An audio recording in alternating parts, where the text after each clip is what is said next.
আল্লাহ পাকের অশেষ মেহেরবানি, আল্লাহর শুকরিয়া আদায় করে শেষ করা যাবে না। আল্লাহ পাক রব্বুল আলামিন আমাদেরকে রমজানের প্রায় শেষের দিকে আমরা চলে আসতেছি। প্রথম 10 দিন চলে গেছে, এখন মাঝামাঝি 10 দিন আছে। এই মাঝামাঝি 10 দিনের মনে আরো 2-3 দিন আছে। এরকম আল্লাহ রসুল বলেন, আউয়ালুহু রাহমাতুন, রমজানের প্রথম 10 দিন রহমতের সময়। ওয়া আওসাতুহু মাগফিরাতুন, মাঝামাঝি 10 দিন এটা হলো মাগফিরাতের সময়। ওয়া আওসাত ওয়া আখিরুহু ইতকুম মিনান নার, রমজানের শেষ দশক জাহান্নাম থেকে মুক্তির সময়। এজন্য আল্লাহর কাছে বেশি বেশি মাগফিরাত চাওয়া। জোরে বলেন ঠিক না বেটে? অসংখ্য গণিত মানুষকে আল্লাহ মাফ করবেন। এই মাফ যারা পাইছে এদের লিস্টে আমরা নাম উঠছে কিনা আমরা তো জানি না। এই জন্য আল্লাহর কাছে সর্বাত্মক চেষ্টা করা মাফ লওয়ার। মানুষের জীবনের সবচেয়ে গুরুত্বপূর্ণ অর্জন হলো জীবনের সমস্ত গুনাহ থেকে মাফ লওয়া। কি লওয়া? মাফ লওয়া। গুনাহ থেকে যত ফাঁক হওয়া যায়, আল্লাহর নৈকট্য তত বেশি অর্জন করা যায়। রমজান এমনিতেই গুরুত্বপূর্ণ সময়।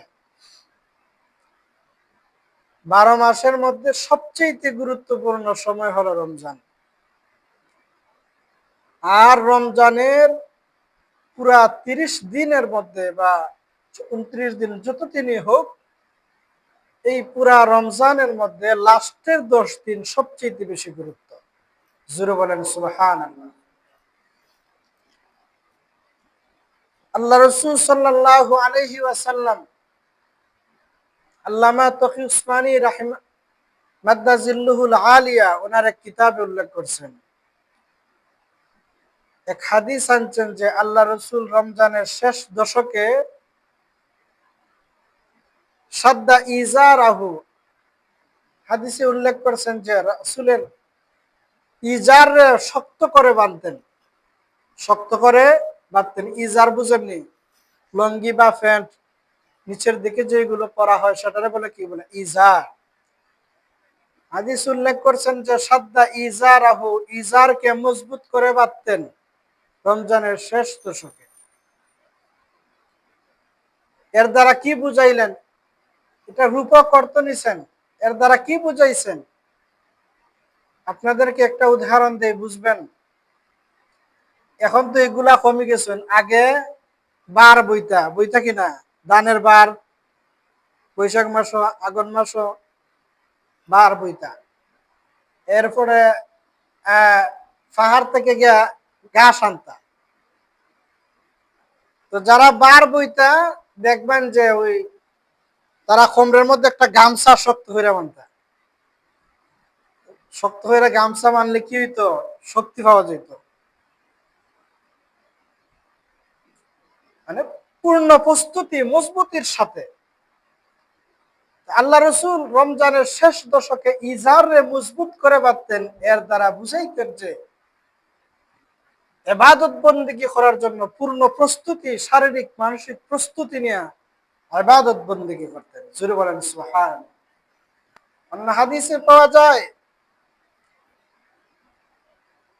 তাহাজ্জুদের সময়, অন্যান্য সময়ে রমজান ছাড়া রাসূলের বিবিদেরকে জাগাইতেন না এতটা,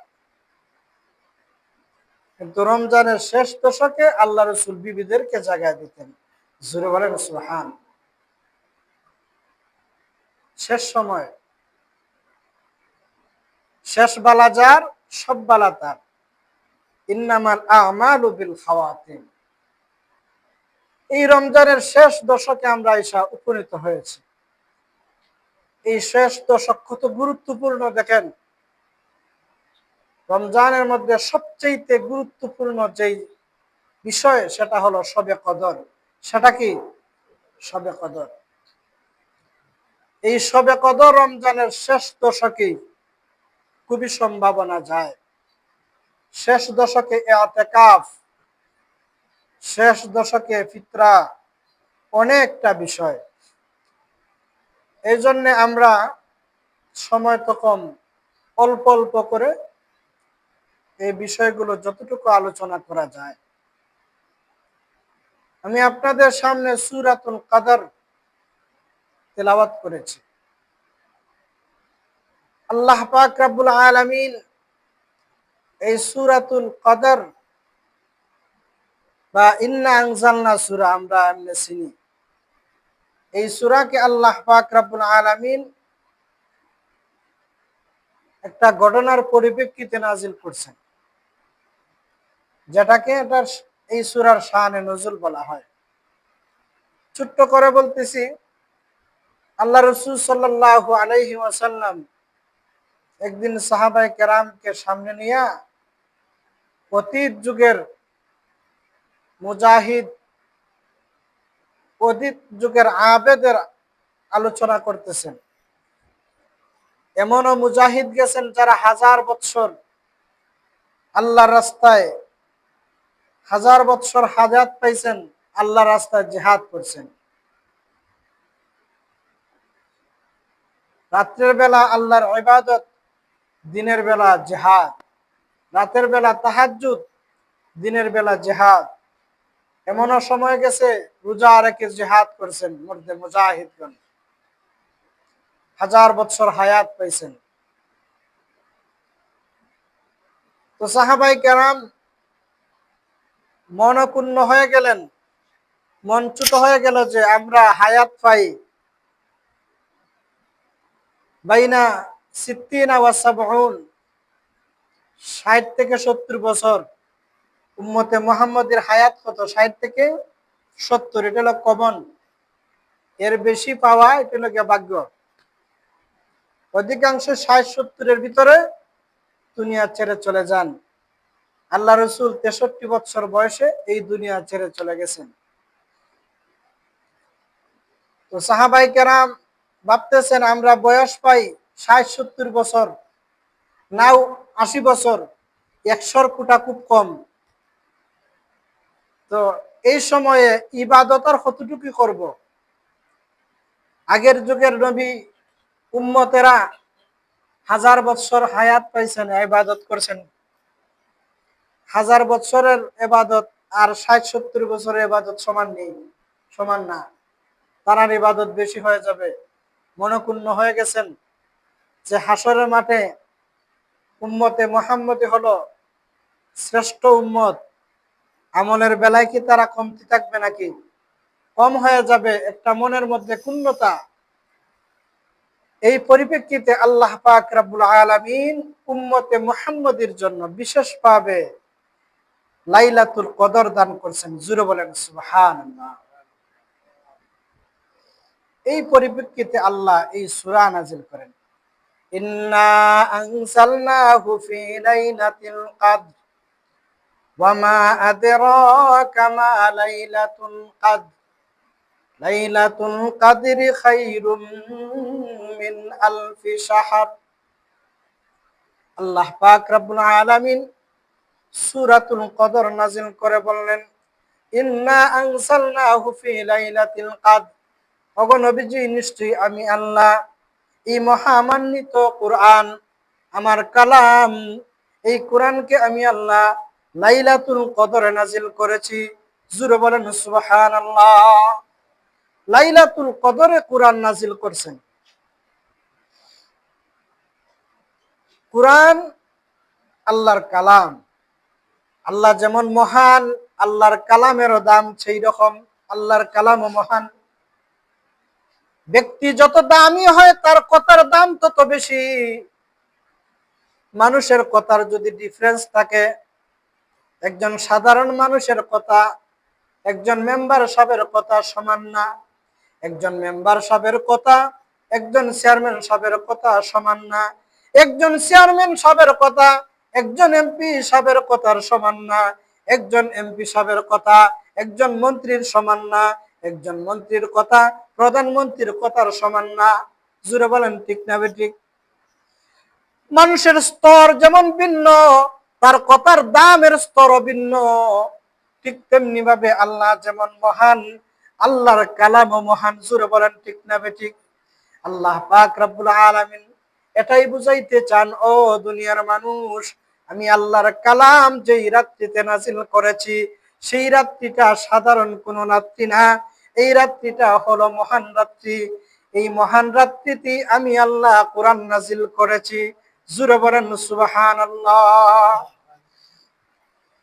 কোরআন আল্লাহ পাক রব্বুল আলামিন মানুষের সৃষ্টির আগে, দুনিয়ার সৃষ্টির বহু আগে লৌহে মাহফুজে কোরআন লিখে রাখছেন। তাম দুনিয়াতে যা কিছু ঘটছে ঘটবে সবকিছু লৌহে মাহফুজে, সাত আকাশের উপরে এই ফলকের মধ্যে লেখা, কোরআন ও লেখা। তো এই কোরআন আগে তো লিখে রাখছেন। এই লৌহে মাহফুজ থেকে কোরআনকে আলাদা করে আল্লাহ পাক রব্বুল আলামিন এই শবে কদরের রাত্রিতে প্রথম আকাশে নাজিল করেন। সূরা বলেন সুবহানাল্লাহ। আর এই প্রথম আকাশ থেকে রাসূলের 63 বৎসরের লাস্টের 23 বৎসরের বিভিন্ন সময়ে প্রয়োজন অনুযায়ী যখন যে হুকুমের জরুরত হয়েছে, তখনই সেই বিধান পরিপ্রেক্ষিতে সেই আয়াত বা সেই সূরা নাজিল করছে। তো লৌহে মাহফুজ থেকে শবে কদরের রাত্রিতে প্রথম আকাশে নাজিল হয়েছে। আর প্রথম আকাশ থেকে রাসূলের 23 নবুয়তের 23 বৎসরের জিন্দেগিতে ভিন্ন ভিন্ন সময়ে বিভিন্ন আয়াত নাজিল হয়েছে। জুরে বলেন সুবহানাল্লাহ। আল্লাহ পাক রব্বুল আলামিন এরপরে বলেন, ওয়ামা আদরাকা মা লাইলাতুল কদর। আল্লাহ বলেন, ওগো নবীজি, লাইলাতুল কদর যে আমি আল্লাহ দান করলাম, এই লাইলাতুল কদরটা কি আপনি জানেননি? আপনি কি জানেন লাইলাতুল কদর কি?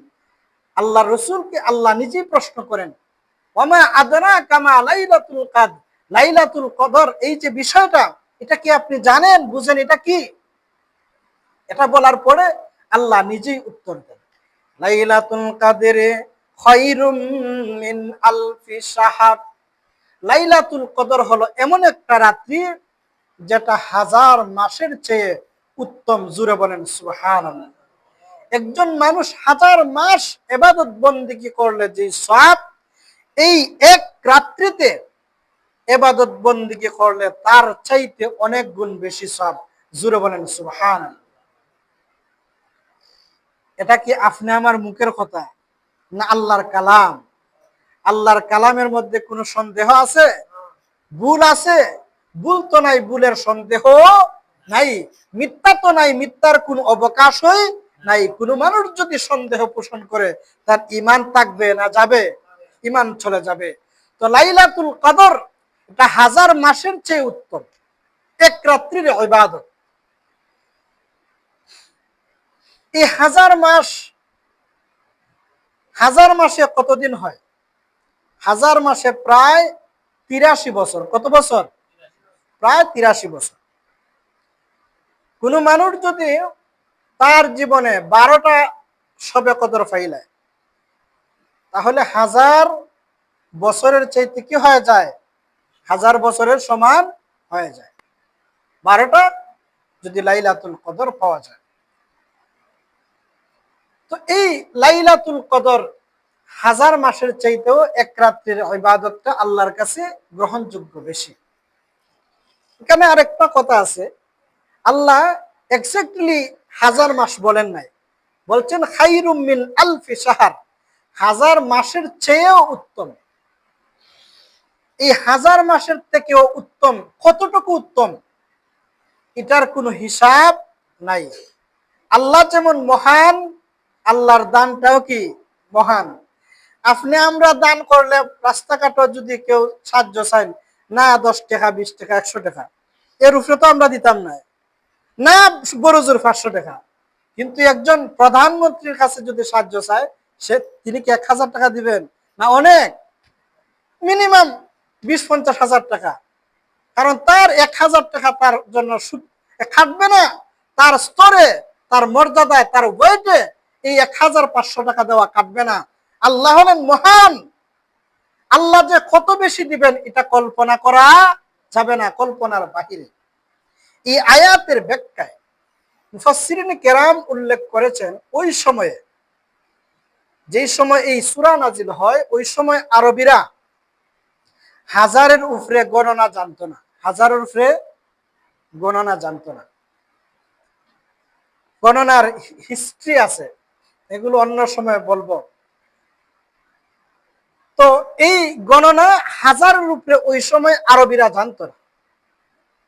আল্লাহ পাক রব্বুল আলামিন ওই সময়ে হাজার বলে এটা বুঝাইছেন যে আরবীরা যতটুকু গণতে জানে তার গণনার সর্বোচ্চ সংখ্যা দ্বারা আল্লাহ আয়াত নাজিল করে আরেকটা ফাঁক রাখছেন যে হাজারের চেয়ে উত্তম। একটু তীক্ষ্ণ বিষয় আছে।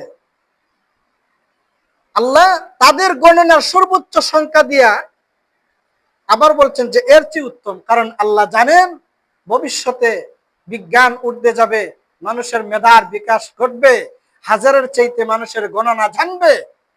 এই জন্য আল্লাহ হাজারের চেয়ে উত্তম এই কথাটা আল্লাহ রাখছেন। জুড়ে বলেন সুবহানাল্লাহ। আল্লাহর জ্ঞানের, আল্লাহর হিকমত কতটুকু চিন্তা করে। তো আল্লাহ পাক রব্বুল আলামিন বলেন, লাইলাতুল কাদর খায়রুম মিন আলফি শাহর, হাজার মাসের চেয়ে উত্তম। এই রাত্রিতে আর কি হয়? আল্লাহ পাক রব্বুল আলামিন পরের আয়াতে বলেন, তানাজ্জালুল মালাইকাতু ওয়ার রূহু ফিহা বিইذনি রাব্বিহিম মিন কুল্লি আমর সালামুন হিয়া হাত্তা মাতলাইল ফাজর। আল্লাহ বলেন এই রাত্রিতে আমার হুকুমে হযরত জিবরাইল আলাইহিস সালাতু ওয়াস সালাম ফেরেশতাদের বহর নিয়ে দুনিয়াতে যান। দুনিয়াতে যাইয়ে আল্লাহর পক্ষ থেকে সালাম দেন। কি দেন? সালাম দেন। অন্য হাদিসে আল্লাহ রাসূল বলেন, ইদা কানা লাইলাতুল কদরি নাযালা জিবরাইলু ফি কাবকাবাতিন মিনাল মালাইকা ইউসাল্লুনা আলা কুল্লি কাইমিন আও কাঈদিন ইয়াযকুরুল্লাহ তাআলা। হাদিস শরীফে হযরত রাসূল কারীম সাল্লাল্লাহু আলাইহি ওয়াসাল্লাম বলেন, এই শবে কদরের রাত্রিতে আল্লাহ পাক রব্বুল আলামিনের হুকুমে ফেরেশতাদের বহর নাজিল হয়। বহর, এই ফেরেশতাদের বহর দুনিয়াতে আইসা যারা আল্লাহর ইবাদত বন্দেগীতে মশগুল তাদের সাথে কি করেন? সাক্ষাৎ করেন, তাদের জন্য রহমত সালাম পেশ করেন। জুরে বলেন সুবহানাল্লাহ। বুখারী মুসলিম শরীফের হাদিসে আল্লাহ রাসূল সাল্লাল্লাহু আলাইহি ওয়াসাল্লাম বলেন, মান কামা লাইলাতাল কদরি ঈমানাও ওয়া ইহতিসাবান গুফিরা লাহু মা তাকাদ্দামা মিন যামবিহি। আল্লাহ রাসূল বলেন, কোন মানুষ যদি শবে কদরের রাত্রিতে আল্লাহর সন্তুষ্টির জন্য ইবাদত বন্দেগী করে, আল্লাহ পাক রব্বুল আলামিন তার জীবনের পিছনে যত সগীরা গুনাহ আছে সমস্ত গুনাহকে আল্লাহ মাফ করে দেন।